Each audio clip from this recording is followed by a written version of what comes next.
السلام عليكم، عاملين ايه؟ اخباركم؟ مساكم حلو. هنتكلم في حاجة مختلفة شوية، هشرح فيها الفيديو اللي انا عملته. انتوا كويسين ولا ايه؟ يعني انتوا معايا ولا سهرانين زي حالتي؟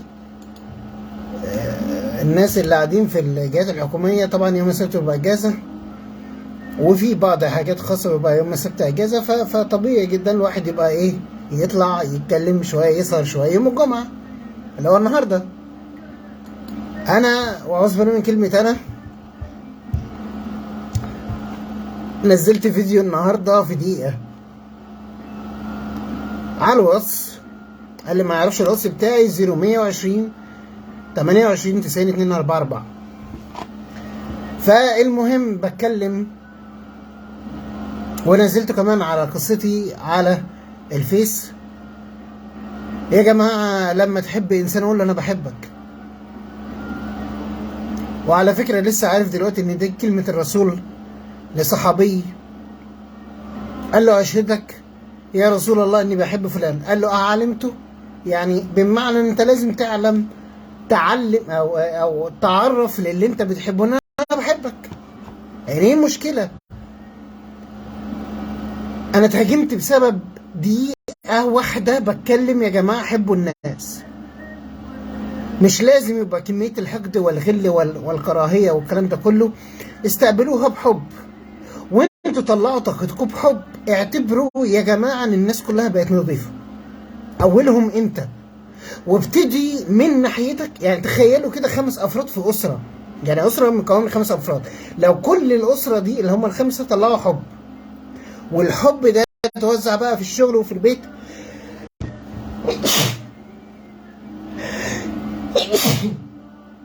الحمد لله يرحمنا ويرحمكم جميعا ان شاء الله. المهم نرجع تاني لكلامنا. فانا كنت بتكلم، هو الحب يا جماعه مش مقصود بيه اللي هو العشق والهيام والولهان، لا لا لا لا لا.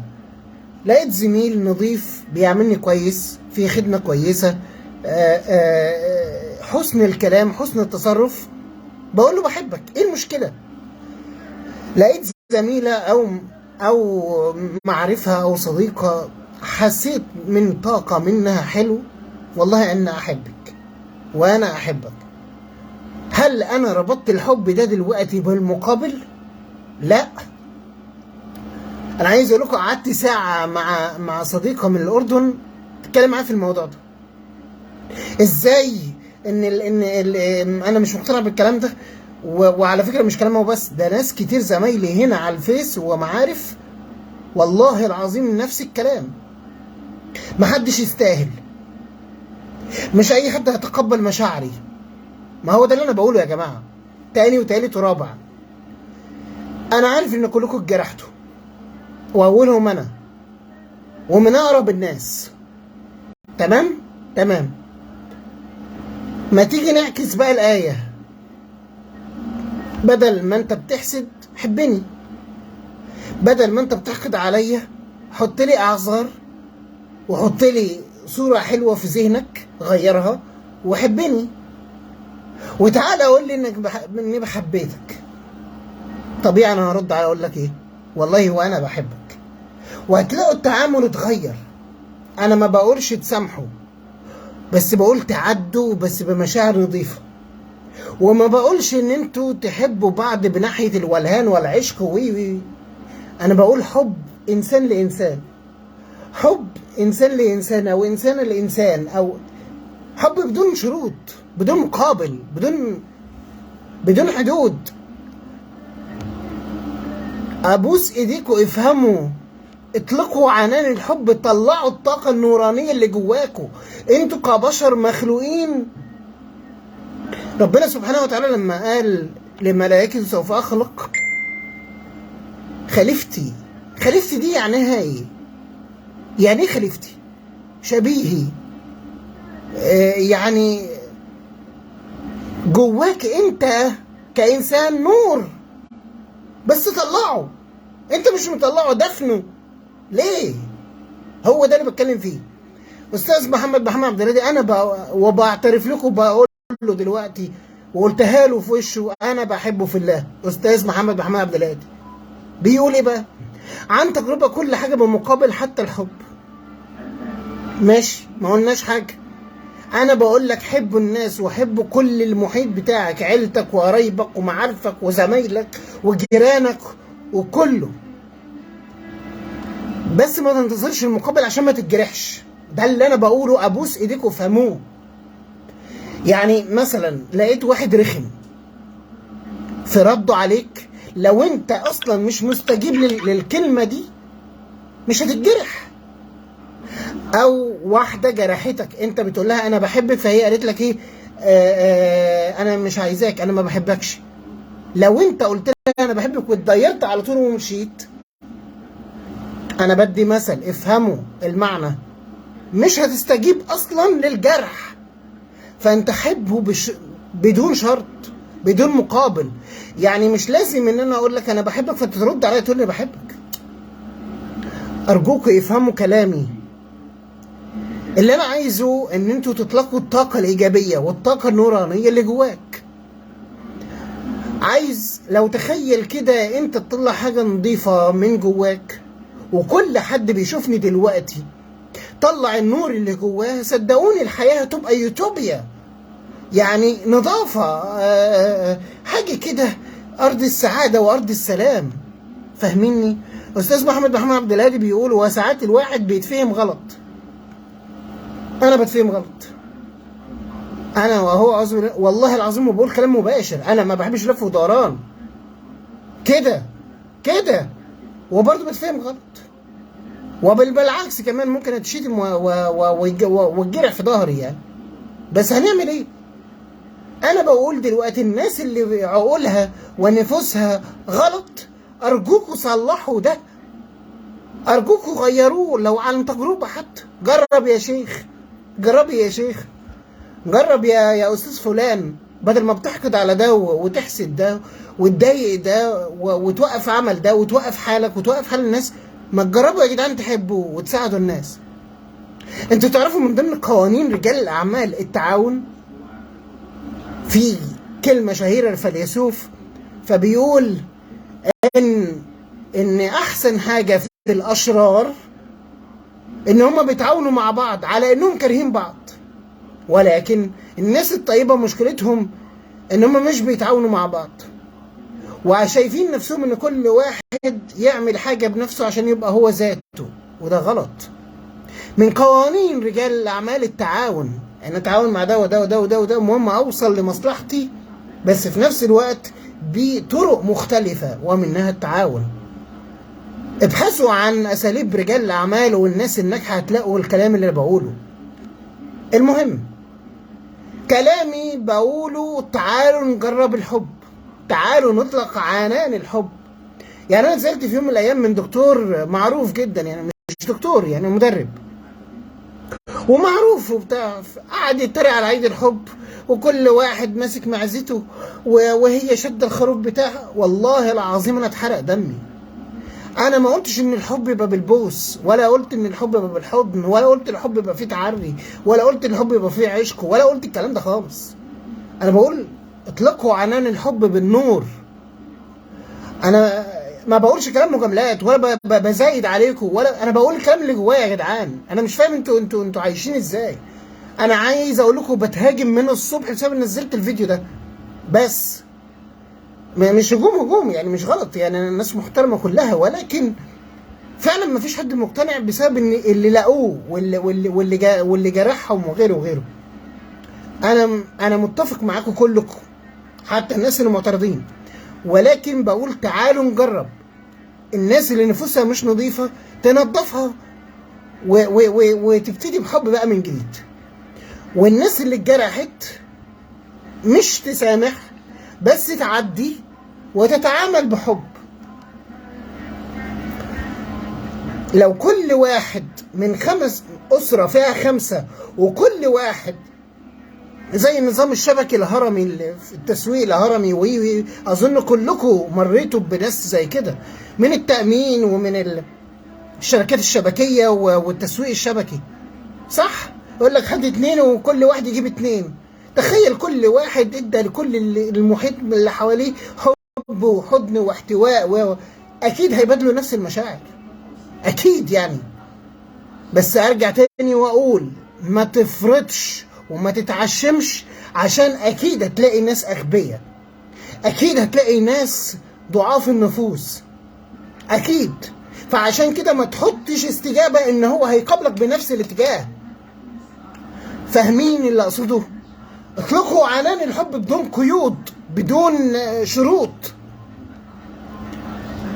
أستاذة سارة العناني، الله عليكي، من الناس المدربة الرائعة ومعالجة تخاطب رائعة وإنسانة محترمة جدا من اسكندرية.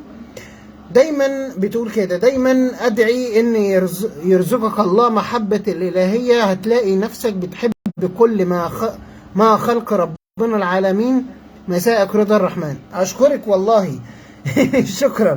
شكرا لكلامك الطيب. يا رب يحبب فينا خلقه انا وانت وكل اللي زينا واللي بيسمعنا. فيديوهاتي لما تنزل على ريلز الفيسبوك او على الشورت اليوتيوب او قناتي او الفيسبوك، اتمنى ان كل الناس اللي بتسمع تعمل شير وتطبق، وكل واحد يطبق. انا ما بقولش الكلام ده اغاني، ولا بقول كلام كومبلومون ولا كلام انشا. انا عايز كل واحد يطبق، عايز كل المحيط اللي حواليا يفهم ويعقل ويدرك ويبقى عنده وعي. معايا الأستاذة فريدة بتقول الاحترام أساس كل حاجة يا دكتور، لو بحترمك هتحبني؟ لا، ملوش علاقة. دي مفاجأة بقى لحضرتك أستاذة فريدة، ملوش علاقة الحب غير الاحترام. ولو حبيتني هتتعاون معايا وهنعرف نخلص شغلنا ومصالحنا. لو عملنا ده كلنا هيكون عندنا طاقة إيجابية، ووقت ما حد يقع فينا الباقيين هيسندوه. الباقيين هيسندوه، ده تعاون ملوش علاقة بالاحترام وملوش علاقة بالحب. تمام. ممكن أنا أتعاون معاك وممكن أكون كرهك، ودي من قوانين رجال الأعمال، وده اللي أنا قلت لكم من شوية. تمام؟ طيب بالنسبة للحب والاحترام، أنا عايز أقول لك على حاجة بقى، إن الاحترام مفروض على الكل، كبير وصغير واي حد، قريب وزميل وجار ده الاحترام مفروض مش اختياري. طيب الحب بقى هو برضو يعتبر القبول. انا ممكن تحبني وممكن ما تحبنيش، عادي. زي ما حضرتك بتحب الجاتو او تورته الشوكولاته، انا ما بحبش الشوكولاته، انا بحب الكريمه.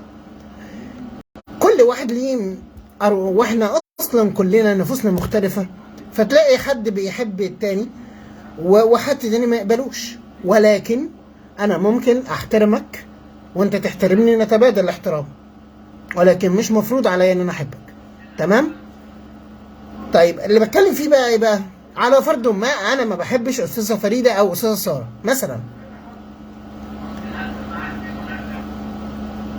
ما ضايقهاش، ما اذاهاش، ما جرحهاش، كده وصلت درجه كبيرة جدا من فوق القبول تصل للحب. ما ضايقهاش، ما اذاهاش، ما تعبهاش. معايا؟ طيب شوية هتحس ان الاحترام ده زاد. شوية انا بساعدها وهي بتساعدني، فممكن نصل للحب قوي. ومش مطلوب برضو تاني الحب اللي انتوا عارفينه. فاهمين اللي بقول له عليه ولا يا جماعه؟ بتكلم كأرواح نقيه، يعني نحب بعض بدون اي حاجه.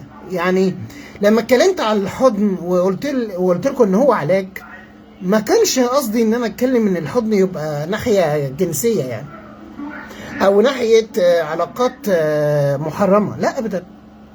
هو ايه المشكله ما انا احس ان انا اتوجعت وحد ياخدني بحضنه ويطبطب عليا يقول لي والنبي ما تزعل؟ ايه المشكله في ده؟ ايه المشكله لما احس ان حد اللي قدامي بيعيط فامسح دموعه واطبطب عليه او عليها ايا كان، بدون اي مشاعر مثيره يعني؟ فاهمين اللي اقصده؟ استاذه ساره بتقول بص يا دكتور محمد، ليا راي شخصي. ايه؟ نعم في ايه؟ محمد مين؟ انا كده مش فاهم اللي حضرتك بتقول ايه، بس ماشي نكمل التعليق. في مسألة اطلاق الحب بلا شروط يكون لله سبحانه وتعالى فقط، لكن للبشر مهما أطلقت الحب لازم له حدود. والله رأيي يحترم أيا كان، بس أنا مش حابب ده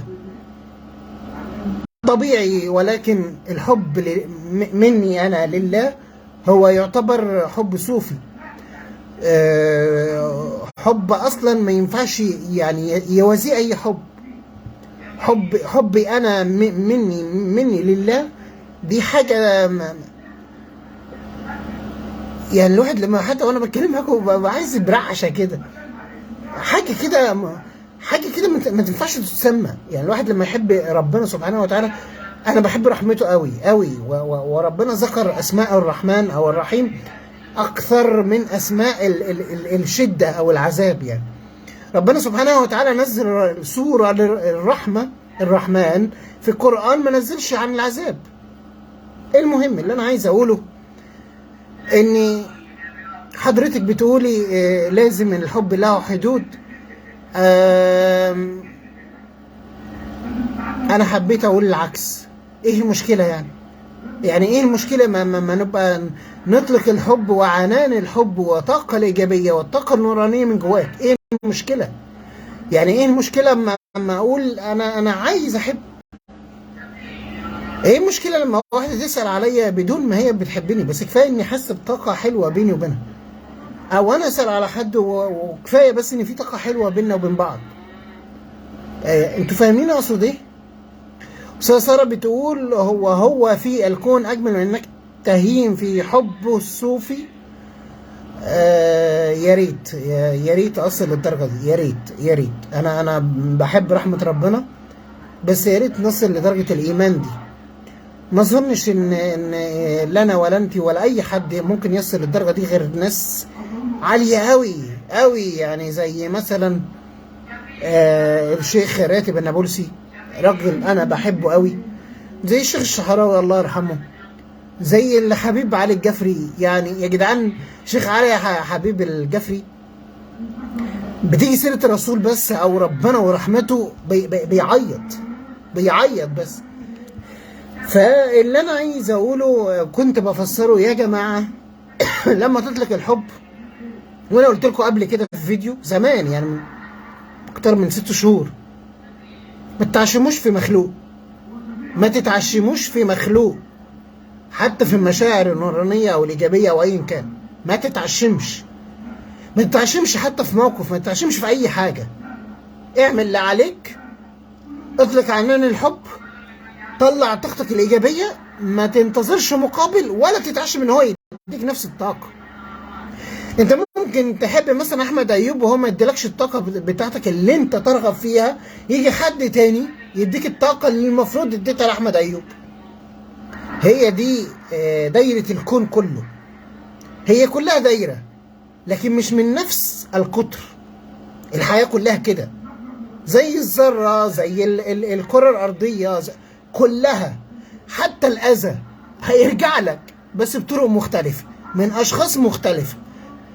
حتى الخير هيرجع لك بس بطرق مختلفه مع اشخاص مختلفه. فهمتوا حاجه؟ وهو ده بس عشان اقفل الموضوع، علشان مش عايز اكتر عليكم. كان انا طالع النهارده عشان افسر الفيديو. انا قلت حبوا بدون قيود، حبوا مش للحب العشق ولا الهيام، حبوا طاقة نورانية مش مقصود بيها أي حاجة ولا مقابل. كفاية حقد، كفاية نفوس مريضة، كفاية أذى، كفاية حاجات كتير. وخلي بالكم وأنا بكرر تاني، أي أذى مقصود أو غير مقصود منك أنت هيتترد لك. أنا بقول لكم الكلام ده عن يقين، مقصود أو غير مقصود، تنمر، أي حاجة والله هتترد. أنا عشت حياة وبقول لكم عن حاجة أنا مدركها كويس جدا، كل شيء مردود. أستاذة سارة بتقول فاهمة قصد حضرتك، بس ممكن نقول نحسن العشرة مع الآخرين، ماشي، إن كرهنا منهم خلق قد يحبوه غيرنا. بصي، تقريبا كده من تعليق ان انت يعني مش متفقه معايا، ونفس الكلام ناس كتير مش هتتفق معايا، وانا طالع بفهم الناس اللي مش متفقه معايا كلامي. انا ما قلتش ان تحبوا الناس كلها بعشم وبمقابل، لا، انا بقول ما تحطش مقابل علشان من الاخر كده ما تتصدمش، وما تتعشمش عشان في الاخر كده تتصدم. بس على الاقل افتح طاقتك النورانيه. استاذ احمد السيد من الناس الجميله والنظيفه جدا. عيش لنفسك، هو ده معنى الحياه. لو عشت لنفسك بس مش هتعمل حاجه، لو عشت لنفسك بس هتتعب. انا لسه كنت بقول في اول الفيديو التعاون. حب هتلاقي حب، ساعد هتلاقي اللي هيساعدك، اعمل خير هتلاقيه بيترد لك تاني. الحياة دايرة وكل حاجة بتلف وتعود تاني، الفرق بس الوقت والاشخاص والمواقف. صدقوني لو كل واحد فكر في نفسه وفي الحياة اللي عاشها، تلاقي كل حاجة كل كلمة قالها اتردت له، بس بطرق مختلفة. مينفعش تعيش لنفسك وبس. ادي ثقة لنفسك، قوي نفسك عشان تقدر تعطي للآخرين، ولكن ما تسجنش نفسك لنفسك بس. فهمتوا قصدي؟ موضوع ليه أبعاد تانية يعني عشان هنطول معاكم، بس عايز أقفل بقى الفيديو. أستاذة سارة بتقول بالعكس متفقة مع رأي حضرتك. طب كويس والله، بس بطريقتي طريقة ربابيكية نفسية. يا جماعة، ربابيكية نفسية ده اسم أطلقته أستاذة سارة على محاضراتها أو طريقتها في العلاج، يعني أعتقد إن هي محاضرات يعني. المهم، فأنا حبيت أوضح لكم يعني التفسير للكلمة اللي قالتها. أستاذ أحمد سيد بيقول بالعكس الناس ما تعرفكش غير للمصلحة يا أستاذ أحمد. هو يا أستاذ أحمد أنت عارف إن أنا دكتور أحمد مش أستاذ. بالنسبة للمصلحة، ليه طب هنفترض ان انت بتقول ان المصلحة ماشي، مفيش مشكلة. حضرتك انت اتصلت بالناس بتقول لهم ازيك عامل ايه اخبارك، مش منتظر من حد مقابل. حضرتك انت اديت للناس علشان تلاقي الناس تدي لك. انا لسه كنت بشرح دلوقتي، انت بتحب الحد، ممكن حد تاني يحبك مختلف تماما، انت ما كنتش متوقع ده. انا وقعت دلوقتي تعبت ومحتاج صديق يقف جنبي، ممكن ما لاقوش، الاقي تاني صاحب هيقف جنبي بشكل تاني مختلف. الاهم ان انت يبقى من جواك طاقة النور والطاقة الايجابية والطاقة الحلوة، وبعد كده سيبها لله. اعمل خير وارمي البحر زي ما بيقولوا، بس لما ترمي البحر ما يبقاش عندك العشم انه هيرجع لك تاني من نفس الشخص. افهموا ده كويس. انا مش هطول عليكم لان كده يعتبر ان خلصت المفهوم اللي انا كنت عايز اشرحه. بس عايزيني في اي استشارات نفسيه اسريه وعلاج الادمان، عايزيني في محاضرات تنميه، ممكن تكلمني على الواتساب داخل مصر 0120 28 90 244. الاستشارات الاسريه مهمه جدا. نفسك اهم من جسدك، وكل ما جسدك وجعك اذا كان نفسك اصلا ساعتها موجوعه، فانت لازم تحافظ على نفسيتك. لازم تكلمني لانك انت هتحتاجني. لازم تفهم ان في علاج للصحه النفسيه، عشان بعد كده يبقى عندك صحه نفسيه جيده وصحه جسديه جيده. اتشرفت بحضراتكم جدا، ويا رب يا رب اكون فدتكم بالمعلومات البسيطه دي. اشوفكم على خير.